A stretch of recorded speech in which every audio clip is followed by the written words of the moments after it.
What's going on, everybody? Welcome back to another episode of 30 Minutes of Hell. I am your host, Brandon Baker, joined as always by Joey Jackson and Matt Jackson. And we've got a big, fun Razorback win to talk about today. Arkansas bounces back from their embarrassing loss to Auburn in style at home against South Carolina with a 34-point win that was more like a 43-point win. The walk-ons came in and gave up a few points, but that's okay. We were still up 40 on an SEC team in a conference game. It was a lot of fun to watch. A lot of things went right in this game. It's almost the opposite of what happened against Auburn, where you have some of those games where you don't want to watch the tape because everything just went wrong and you can't learn much from it. This one, we started well and there are things that we need to take from it, but we got up so big so fast that it just became like a dunk contest. Like this game was almost an exhibition, and I don't know. I don't want to lean too heavily on the analysis of this one either, because this is also going to be probably the biggest win. It's the highest margin of victory we've had under Cal so far. It will probably be the biggest win of the season, but it was a lot of fun to watch. Darius Acuff put up a very impressive 18 points, 13 assists, and 0 turnovers. That exact stat line has happened exactly, well, not exactly, at least 18 and 10 with 0 turnovers by a freshman has happened 3 times in the history of turnovers being tracked as an official stat. Darius Acuff accounts for 2 of those 3 times in the last 30 years. And it's insane what he is doing. I didn't realize he did it twice. Well, and he has the second most assists by a freshman in Razorback history with that 13. Yep. Trailing only Kareem Reed. I mean, we talked a little bit about his defensive effort at times, but I'm honestly already dreading the day that he's not a Razorback, because he is so much fun to watch. I love getting to watch him suit up every game. Yeah, same. He's cementing himself as one of the greatest Razorbacks of all time. Like, he's getting there. I mean, I think he's there. You can't deny how great this kid is, and he's consistently showing how great he is. Even on his bad games, he's still good, He's so much better of a passer than we all were expecting going into this season. No, not we all. I loved his passing. I don't remember the first pod you ever say anything about his passing. Let's run the tape. We'll run the tape of episode 1 of this season, because I remember us all talking about, I don't know how great of a passer he's going to be. He seems like he's fine, but he's a great offensive talent. We didn't expect him to be a 7-8 assist a game guy. I didn't expect him to be like an all-time leader for the Razorbacks. No, that's fair. I was expecting a 4.5 to 5 assists a game. All right, and he's at, I'll give him that. I don't even know how many right now. He's at 7 right now. I was not expecting that. Yeah. I was worried about his shooting, and he very much proved me wrong about that as well, because he's also at 42% on the season from 3. He's just been phenomenal. He's playing very confident. Yeah. Well, yeah. I want to mention something about the team real quick, because it made me really happy. 66 points in the paint. Phenomenal. I mean, you scored 108 points and they only made 8 threes the whole game. 5 of those were a dunk shot. Yeah, 5 for 5 from Meleek. Yeah. Yeah. It was a dunk contest. I mean, we had DJ Wagner putting dudes in the rim and Nick Pringle catching lobs off the backboard. This was just a fun game. Yeah. So, I'm so sorry, not to get off topic, but speaking of putting dudes in the rim, can we talk about Anthony Black's dunk on 4 players? This is a Razorback podcast. I know we're supposed to be talking about, this year's team, but holy cow, if you haven't seen that, go look it up. He dunked on 4 guys. It's like a poster of all posters. That's going to go down in history. Speaking of DJ Wagner, baby. What a monster. I have no idea how he got that dunk down. I thought it was blocked. It was amazing. I don't think he realized it went in. I don't think the defender knew it went in. He definitely didn't hear the whistle. He didn't know he got fouled. It was a crazy play. The only people who knew that went in were the people in the building and the people watching on TV. No one else knew that it went in. Good game from DJ. It felt like everyone that stepped on the court for Arkansas had a good game in this one. But you brought up Meleek, 8 of 9 from the floor, 5 of 5 from deep, just a very efficient 20-point outing. When Meleek Thomas is doing this, we are a great basketball team. When Acuff is turning the ball over 0 times, we are a great basketball team. When Carter Knox is available and aggressive, like everything went right in this game. But I do want to specifically note that both of our bigs had really good games for probably the first time this season where it happened both at the same time, to where you get 15 points and 7 rebounds and a really fun couple of dunks from Nick Pringle, and then you get 18 and 4 and a ton of energy, a very efficient outing. I feel like Ewan was all over the place, like grabbing rebounds, outrunning his man in transition, getting fast break dunks. It was great to see both of them step up at the same time and kind of have finally the 1-2 punch we thought we were going to get from the beginning of the season. Yeah. I know this South Carolina team isn't phenomenal by any means, but this is the way we all wanted the Razorbacks to respond. After getting their butts handed to them, they respond in the same manner of handing the butts to South Carolina. So props to the entire team. I don't care if it was just a really good game or what. That is how a good team responds to getting beat. And they did everything right. They played with energy, effort. It looked like they wanted to make it up to the Razorback fans and give them a fun game to watch. I mean, I predicted only a 10-point win in this game because I thought there would be a little bit of a hangover from how bad the Auburn game was. I was worried that we would see some trickle over, some carryover effect from that, and it was nothing. This was a rejuvenated, energized team having fun together is what it looked like. And you know that the ride home after Auburn and the practices stemming off that loss weren't fun. So right. I really think that, it had to have lit a fire under them. Like this, it kept getting funneled into their heads. This was a fluke game. This is not the team that you are, from Coach Cal, from the fan base, from everyone.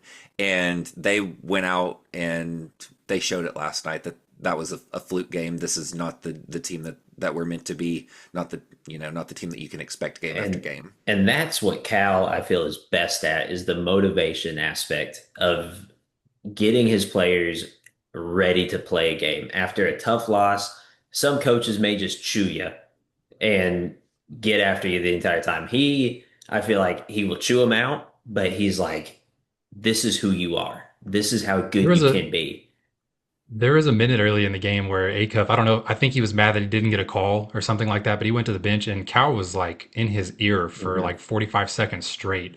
And I mean, Acuff came out and responded. Like he played great after that. I think it's great that he seems coachable, right? But yeah Cal gets after him. Yeah.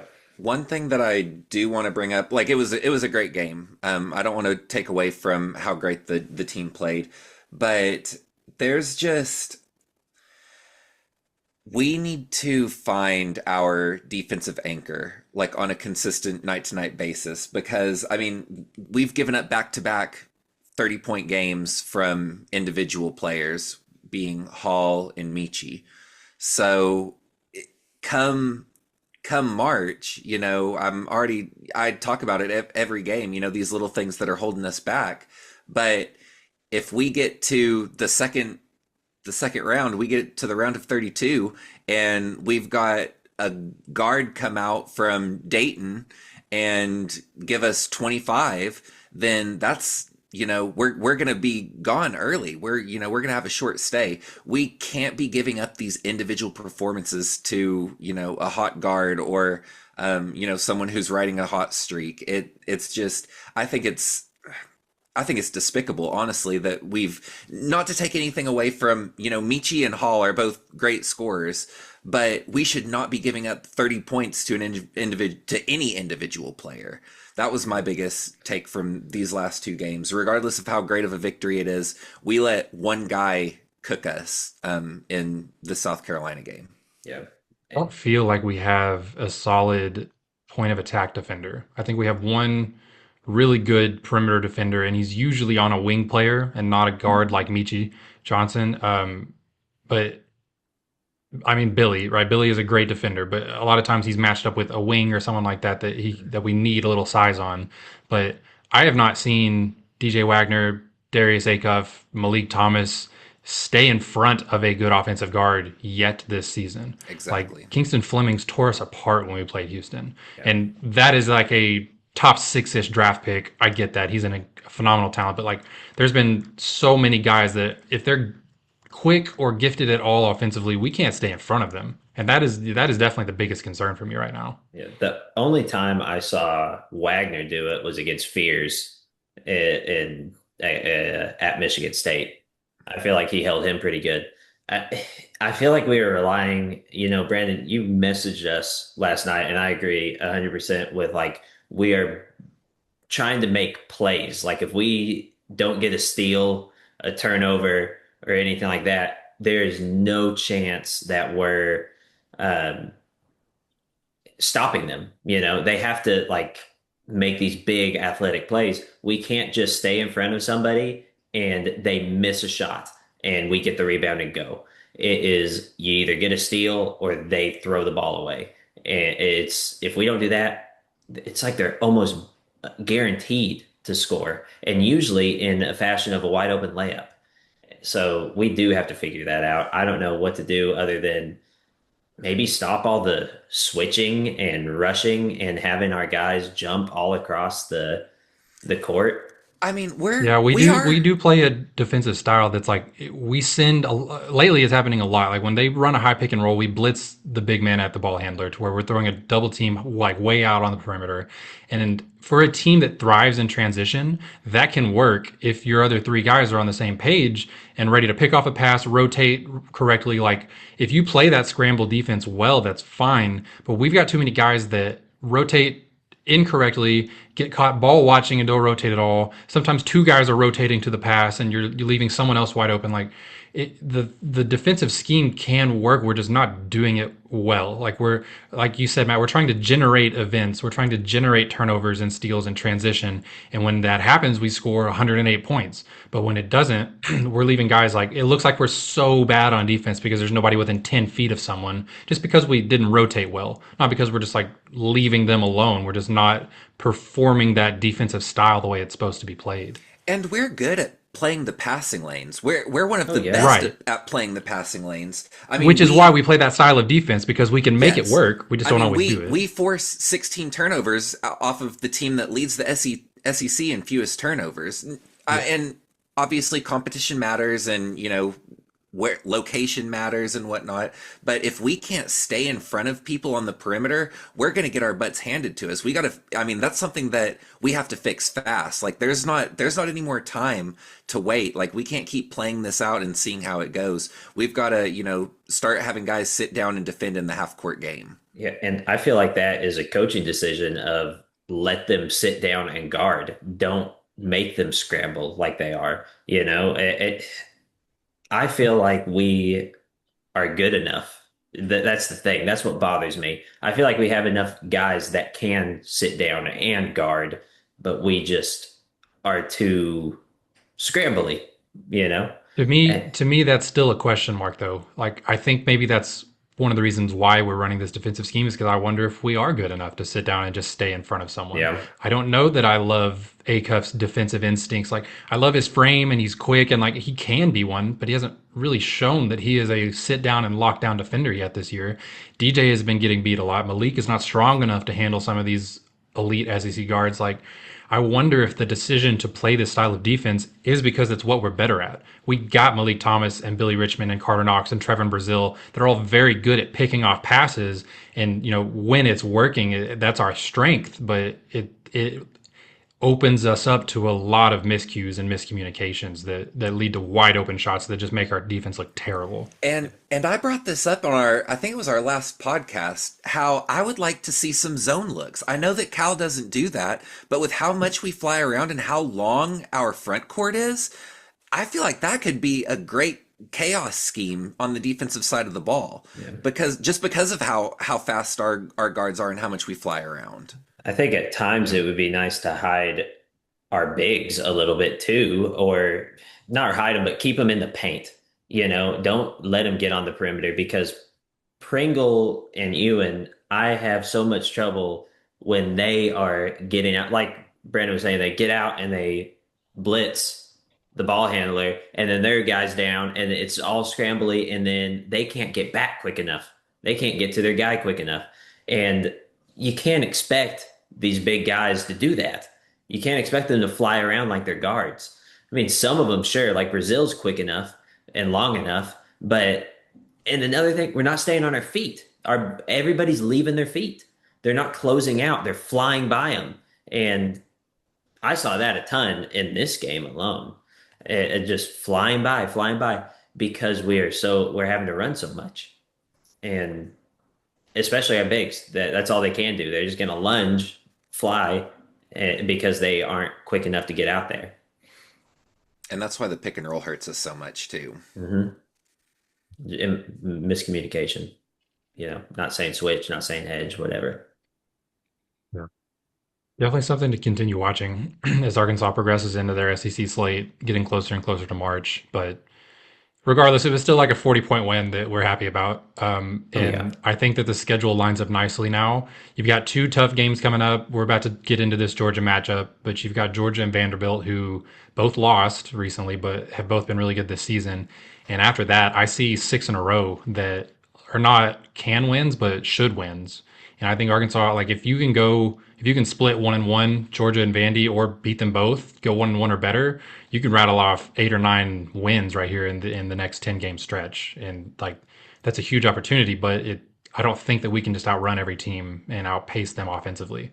We have to stop some people eventually. As you know by now, we have teamed up with BetMGM again this season. We'll be using BetMGM lines to make all of our picks, and we will have special offers for Field of 68 fans, including same-game parlays, best-in-class live betting, and daily odds boost. If you haven't signed up for BetMGM yet, use bonus code FIELD to get up to a $1,500 first bet offer on your first wager with BetMGM. Here's how it works. You download the BetMGM app. You sign up using bonus code FIELD. You deposit at least $10 and place your first wager on any game, and you receive up to $1,500 in bonus bets if your bet loses. Just make sure you use that bonus code FIELD when you sign up. Make this college basketball season one for the history books. Make it legendary. And don't forget, if you haven't signed up for BetMGM yet, use bonus code FIELD and get your $1,500 first bet offer today.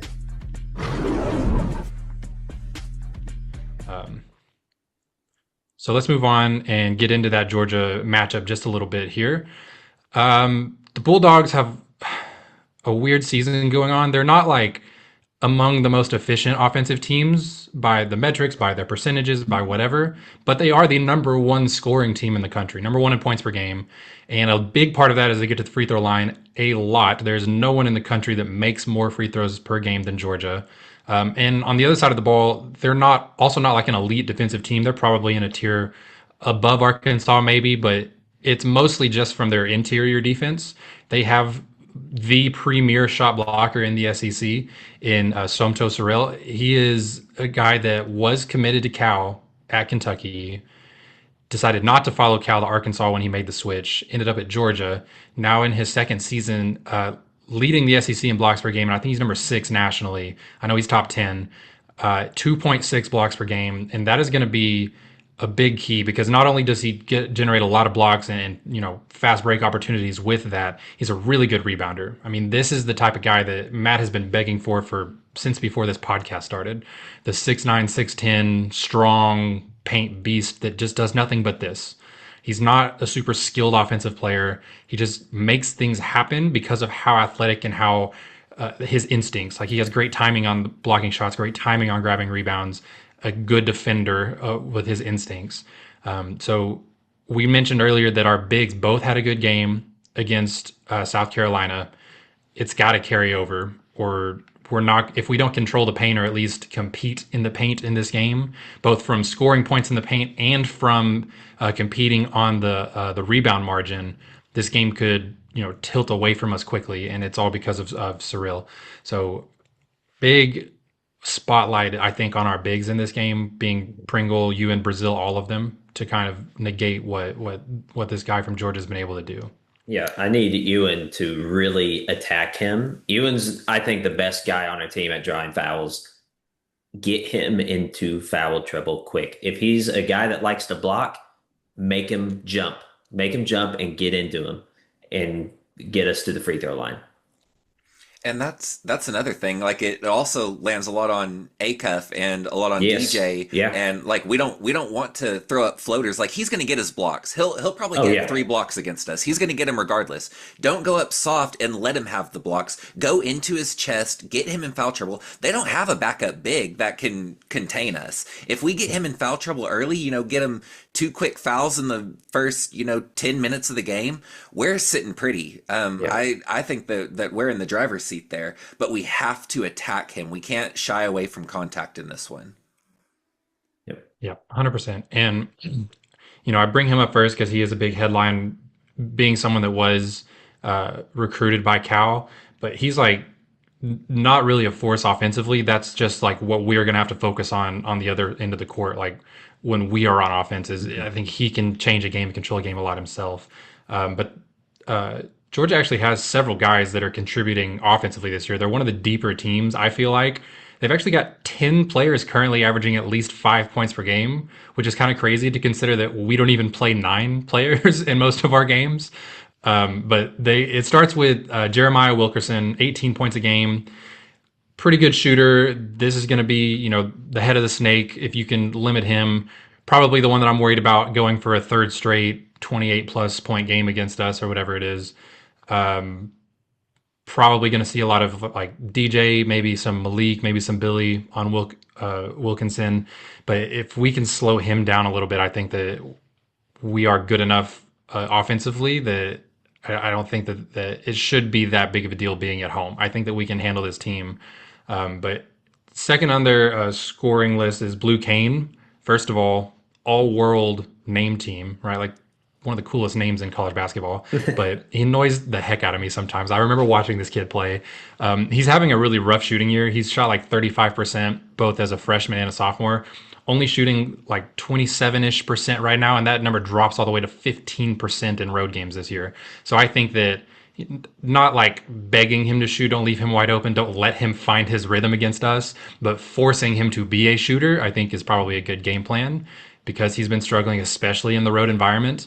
I wouldn't be surprised if this is the guy that draws the boo birds from the student section. They've still been doing the pick a guy and boo him all game. Would not be surprised at all to see it be Blue Cane. But yeah, those two guys, and then they've got Boo Cane. Yeah, exactly. These two guys, and then their point guard, Millender, leading their team with 4 assists per game.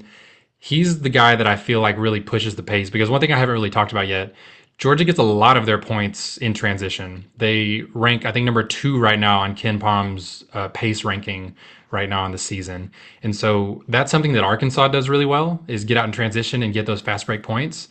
Georgia does it better. And I think that this point guard, this kid, is the one that can really set that tone for them and push the ball in transition off of turnovers, misses, whatever it is. So being aware of where he is at and our guards getting back on transition defense, I think, are going to be a big key in this game. Like, regardless of what other stats, what else they can do, if we give up 20 plus points, fast break points, because we're not hustling back and these guards are going to get out and punish us, that could be the difference in the game right there. So that's first and foremost for me defensively. And you mentioned earlier in our last segment how similar Georgia is to us, as far as us. We both like to get out and run. We like to play a fast brand of basketball. We really need to focus on playing fast but in control. It's so easy for a game like that's going to be a track race to become sloppy. And if we let that happen, I don't think it bodes well for Arkansas. I'm really looking at Acuff to control the pace of this game, especially with how well he passed against South Carolina and how well we've seen him pass, the entirety of the year. I want to see him be our conductor. Like, I want to see him be a floor general. I want to see him control the pace. I want to see us play fast but in control.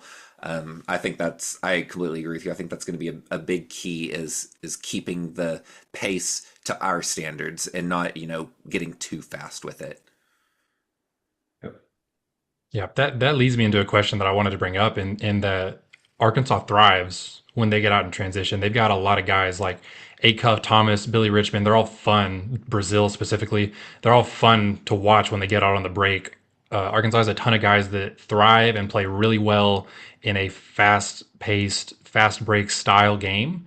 But in this type of game where I think Georgia is better at it than we are, does it? I mean, you kind of said that you don't feel like it bodes well for us to let things get too fast, but on our home court, do you feel like we can run with them? Are we playing at home? Yeah. Yeah.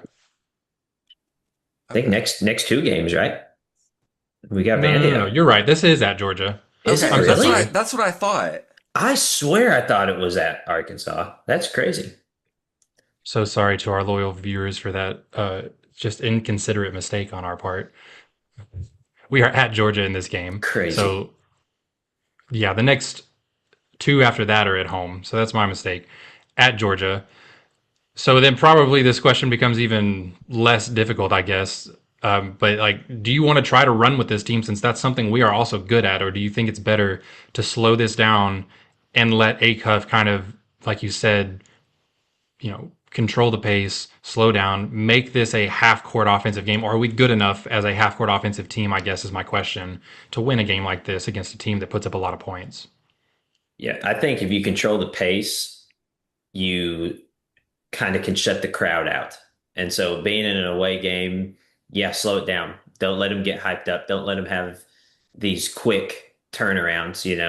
So yeah, I'd say keep it half court, play it smart, play it a little slower. I still want some speed. You're going to get those fast breaks. We're Arkansas. We're going to get them. But yeah, keep it more half court offense, get good looks. I feel like even against Auburn, we were getting open looks. We just weren't hitting. So I trust that we'll get open looks again. We just got to convert them. Yeah. And something that Georgia does really well is trapping off the pick and roll. So that's another spot that I'm looking right at Acuff, because if we get into that pick and roll early and then we get trapped on the sideline, that wastes 15 seconds of our shot clock right off the bat. So if we can get Ewan in that kind of high post area, that free throw line elbow spot, and then keep looking weak side to the corner, like I think we've got pretty good offensive weapons to make the half court style play work well for us. But I can't believe I'm saying this about a freshman with how talented Acuff is, but really it all lies on him to be a decision maker. Like that's really what it is. If he can, if he can lead us in a half court style play and run these plays well in a pick and roll environment and getting guys open, because Georgia kind of runs a chaos style defense too. So if we can get them on their heels and find looks in the half court, I think that's where we win this game. Yeah. I think we're going to be pretty even on fast break points. Given the two teams, but I think the half court's where we win it. Yeah, and we're such a good passing team. Oh, sorry. Yeah. Go ahead. I think Acuff controls the pace in this game as much defensively as he does offensively too. I mentioned it earlier that our guards have to get back in transition and not allow them to get out and run. There's been times this year, like Acuff is usually at the top of the paint because he is conducting the offense, he's running plays, he's doing that stuff. It's usually his responsibility to be the first back on fast break opportunities, and he has not always been doing that well. So him stopping these things, or at least providing some level of resistance to let other guys get back on defense, I think is just as important as him being able to facilitate a half-court offense. Yeah. I was just going to say, we're such a good passing team all around that is going to play just such a crucial role. And I mean, we're even seeing Brazil make some crazy passes, some great passes. So I think we're just such a good passing team. You have to rely on this half-court offense against a team that gets out and runs, and especially with chaotic defense. So just pick them apart with your passing. And this is another team that I think Ewan can have a huge impact on, because if we can get him the ball higher up on the top of the key, and then look at backdoor cuts when Cyril's out of the paint, like that's gonna be money. Yeah, him being able to stretch out Cyril a little bit will help a ton. I know he doesn't shoot well, but he does handle and pass well. Yeah, I think that's a good call out there. All right, real quick then, score predictions. Do you think Arkansas wins on the road, keeps this alive? Yes. And I'm going to say is going to be 95 to 83. Whew. Yeah. Okay. Yeah. I'm 12-point win. bold here. All right. I do think that we pull it off. I think it's going to be closer and lower scoring. I'm going to say that we both score in the 80s. I'm going to say 87 to 84. I think it'll be a tight one. Wow. Okay. Yeah. Yeah. All right. I think Arkansas does pick up the win. I think this one's going to be. I think that they will try to control the pace, but I still think they're both going to score a lot of points. These are two very high scoring teams. I'm going to go Arkansas 94 to 88. 94-88. And then after that, we just real quick to touch on it. I mentioned it earlier, but after that, we do come back home. I promise the next game is at home against Vanderbilt. And then after that, Vanderbilt has been a really good team this year, top 10-ish, 12-ish team somehow. But then after that, you go LSU, Oklahoma, Kentucky, Mississippi State, LSU, and then a rematch with Auburn. And all 6 of those feel very winnable. Like you can slip up against anyone in the SEC, but I think we could go on a little run here if you get past these 2 games. So. And the thing about this Razorback team, I don't think there is a team in the country that can beat us at home. We play on another level when we are at home. So this game is going to be very telling, this game against Georgia. If we can come out and win a ranked matchup on the road, because I have no doubt in my mind. I have all the confidence in the world that we can win at home. It's on the road where I'm a little hesitant on. Yeah.